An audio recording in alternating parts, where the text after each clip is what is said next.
ஒரு நாள் ஒரு விவசாயி தன்னோட கிராமத்துக்கு பக்கத்துல உள்ள மலை அடிவாரத்துல நடந்து போய்கிட்டு இருக்காரு.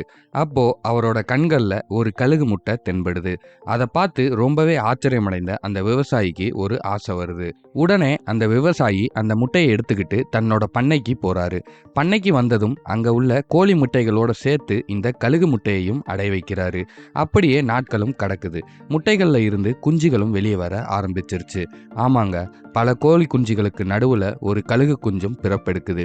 தன்னோட பக்கத்துல உள்ள சகோதரர்களையும் நண்பர்களையும் தன்னோட தாயையும் கவனிச்ச அந்த கழுகு குஞ்சு தன்னையும் ஒரு கோழியாகவே நினைச்சுக்கிச்சு. பொதுவா எல்லா கோழிகள் மாதிரி மண்ணை தோண்டி புழுக்களை சாப்பிட ஆரம்பிச்சிச்சு. மற்ற கோழிகளோட சேர்ந்து கொஞ்சம் உயரம் மட்டும்தான் பறந்துச்சு. மொத்தத்துல அந்த கோழி கூட்டத்தோட தன்னையும் ஒரு கோழியாகவே எண்ணி தன்னோட நாட்களை சந்தோஷமா கழிச்சுக்கிட்டு இருந்துச்சு. அப்போதான் ஒரு நாள் ஒரு கழுகு வானத்துல தன்னோட அகன்ற ரெக்கைகளையும் கூரிய மூக்கையும் அதுக்கே உரித்தான சத்தத்தோடையும் மிக உயரத்துல அந்த பண்ணைக்கு மேல வட்டம் அடிச்சுக்கிட்டு இருக்கிறத பாக்குது. இதை பார்த்த கோழி கூட்டம் எல்லாம் உடனே கூடாரத்துக்குள்ள போய் ஒளிஞ்சிருச்சு. ஆனா அந்த குட்டி கழுகுக்கு இதை பார்த்ததும் ரொம்பவே ஆச்சரியம். அந்த பெரிய கழுகு பண்ணையை தாண்டி போனதும் திரும்ப எல்லா கோழிகளும் வெளியே வந்துருச்சு.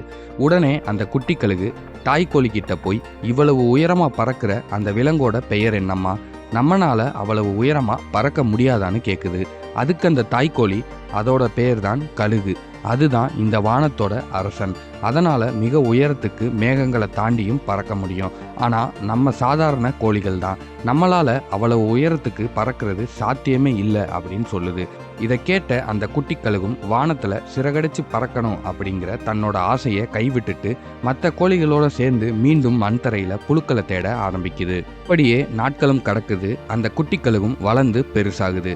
என்னதான் அந்த கழுகுக்கு மிக உயரத்துல சிறகடிச்சு பறக்கணுங்கிற ஆசை இருந்தாலும் அப்படி பறக்கிறதுக்கான பல வாய்ப்புகள் கிடைத்தும் அந்த கழுகு பறக்கல. ஏன்னா அன்னைக்கு அந்த தாய்க்கோழி சொன்ன அறிவுரை அதோட மனசுல ஆழமா பதிஞ்சிருந்துச்சு. இப்படியே நாட்களும் போச்சு. அந்த கழுகும் தன்னோட வாழ்நாள்ல வானத்துல பறக்காமலேயே ஒரு கோழியாகவே வாழ்ந்து ஒரு கோழியாகவே இறந்தும் போயிருச்சு. இதே போலதான் மனிதர்களாகிய நம்மளும் இன்னைக்கு நீங்க வாழ்ந்துகிட்டு இருக்கிற இந்த வாழ்க்கையை விட சிறப்பான ஒரு வாழ்க்கையை உங்களால வாழ முடியும். இன்னைக்கு நீங்க செஞ்சுக்கிட்டு இருக்கிற இந்த வேலையை விட சிறப்பான ஒரு வேலையை உங்களால செய்ய முடியும். வாழ்க்கையில பல சாதனைகளை செய்ய உங்களுக்கு திறமை இருந்தும் நீங்க அதை செய்யறது இல்லை. உங்களால ஒரு கழுகை போல வாழ முடிஞ்சும் கோழியாவே தான் வாழ்ந்துகிட்டு இருக்கீங்க. இது ஏன்னு நீங்க என்னைக்காச்சும் யோசிச்சு பார்த்திருக்கீங்களா? கண்டிப்பா யோசிச்சிருப்பீங்க. யோசிச்சது மட்டும் இல்லாம ஒரு முடிவெடுத்து சில நாட்கள் இல்லைனா சில வாரங்கள் அந்த முடிவுக்காக கடுமையா உழைச்சிருப்பீங்க. ஆனா கொஞ்ச நாட்கள்ல நீங்க நினைச்ச ரிசல்ட் சீக்கிரமா கிடைக்காததுனாலயோ அல்லது நீங்க அதை தொடர முடியாமையோ அந்த முயற்சியை கைவிட்டிருப்பீங்க. ஏன்னா இந்த உலகத்துல உள்ள 99% மக்கள் ஒரு இலக்கை எடுத்து அதுக்காக உழைக்கும் போது சில நாட்களிலேயே அவங்களோட ஆர்வம் குறைஞ்சு உழைப்பையும் நிப்பாட்டிடுறாங்க. ஆனா ஒரு விஷயத்தை மட்டும் மறந்துடாதீங்க. நீங்க ஒரு இலக்கை கையில எடுத்து அதுல கண்டிப்பா நான் வெற்றி அடைஞ்சே ஆகணும் அப்படிங்கிற முடிவு பண்ணிட்டீங்கன்னா அந்த முயற்சியில உங்களுக்கு ஆர்வம் குறைஞ்சாலும் அது ஒரு கசப்பான அனுபவமா மாறினாலும் கூட நீங்க அடைய வேண்டிய இலக்கை அடையிற வரைக்கும் எவ்வளவு கஷ்டம் வந்தாலும் எடுத்த முயற்சியை கைவிடாம போராடணும் அப்படிங்கிற மனநிலையை மட்டும் வளர்த்துக்கோங்க. அந்த மனநிலை தான் உங்களை ஒரு வெற்றியாளனா மாற்றும். இப்படிப்பட்ட மனநிலையை உங்களால உடனே கொண்டு வர முடியாது. தொடர்ச்சியான பயிற்சிகள் மூலமா கொஞ்சம் கொஞ்சமாக தான் கொண்டு வர முடியும். முதல்ல அதுக்கான பொறுமையையும் வாழ்க்கையில கண்டிப்பா வெற்றி அடையணும் அப்படிங்கிற வைராக்கியத்தையும் மனசுல வளர்த்துக்கோங்க. உங்களோட சொகுசு வட்டத்துல இருந்து முதல்ல வெளியே வாங்க.